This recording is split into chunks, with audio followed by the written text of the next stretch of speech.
خیر وہ اب ہمارے جتنے وسائل ہیں ہم اس کے تحت یہ کر بھی رہے ہیں. دوسری بات یہ ہے کہ ہم اس سے کیپیسٹی بلڈنگ بھی کر سکتے ہیں, ٹریننگ ورک شاپس جو ہے ان کا انعقاد کروا سکتے ہیں, اب بھی ہم نے کروائے ہیں. تیسری بات یہ ہے کہ چیلنجز بہت زیادہ تھے. جو بلڈنگ ہے اس کی ایک خواہش تھی کہ پریس کلب کی ایک اپنی state of the art building ہو تاکہ ہم سیلف سفیشینٹ ہوں, اور ایک ایسا انڈورمنٹ فنڈ قائم کر دیں کہ جو اس سے انکم آئے وہ آپ کی اس بینک میں جائے, اور وہاں سے کسی ممبر کو کوئی ضرورت ہے کسی فائنانس کی تو آپ چیک کے ذریعے ان کی وہ مدد بھی کر سکیں اور ایک ہینڈ سم اماؤنٹ جو ہے وہ آپ دے سکیں. اچھا, اس کے لیے بھی کام جاری ہے. پھر میڈیا, آپ نے پلاٹوں کی بات کی جو 12 کو اور F14 ہے فیز 1 اور فیز 2, وہ گورنمنٹ جاتے ہوئے پاکستان تحریک انصاف وہ ایبالش کر گئی تھی. ہمارا کوٹا اس کو دوبارہ ہم نے بحال کروایا ہے. اس کی لسٹیں کافی حد تک کمپلیٹ ہو چکی ہیں. وہ انشاءاللہ اسی ویک میں, نہیں تو نیکسٹ ویک میں وہ ہاؤسنگ فاؤنڈیشن چلی جائیں گی, اور جو ایلیجیبل ہوں گے ان کو پلاٹس بھی انشاءاللہ ملیں گے. اور دوسرا جو میڈیا فیز 2 ہے اس کے لیے ہماری پرویز الہی صاحب سے 2 مرتبہ میٹنگ بھی ہو چکی ہے, اور جو MD ہاؤسنگ فاؤنڈیشن پنجاب ہے ان سے بھی میٹنگ ہو چکی ہے. یہاں پر DC کیپٹن شعیب اور جو ADCR ہیں عبداللہ, ان سے بھی میٹنگ ہو چکی ہے. اب پرویز الہی صاحب نے یہ وعدہ کیا کہ آپ ان کے ساتھ مل کر DC جو ایڈمنسٹریشن ہے راولپنڈی کی, ان کے ساتھ مل کر کوئی جگہ جو ہے سرکار کی وہ ذرا دیکھیے تاکہ ہم فوری طور پر ان کو آپ کو اناؤنس کریں میڈیا فیز 2.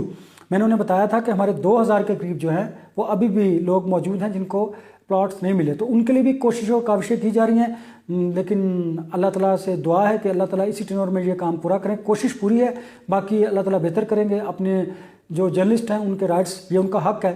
جو لے چکے ہیں 1300 جرنلسٹ, اب جو نیو کمرز ہیں اور جو رہ چکے ہیں یہ ان کا حق ہے. اور ہم نے یہ بالکل تہیہ کر رکھا ہے, عہد کر رکھا ہے کہ ہم نے جب تک کوشش کریں گے, اور انشاءاللہ مجھے امید ہے کہ ہم پرویز الہی صاحب سے یہ میڈیا فیز 2 جو ہے اصولی طور پر انہوں نے اس کی منظوری دے دی ہے. صرف ہم اس لیے سے اناؤنس نہیں کر پا رہے کہ ہم جگہ دیکھیں اور اسی جگہ پہ اسپاٹ پہ جا کے ایک تقریب کریں اور وہیں سے ان کا اعلان بھی کروائیں. رائٹ.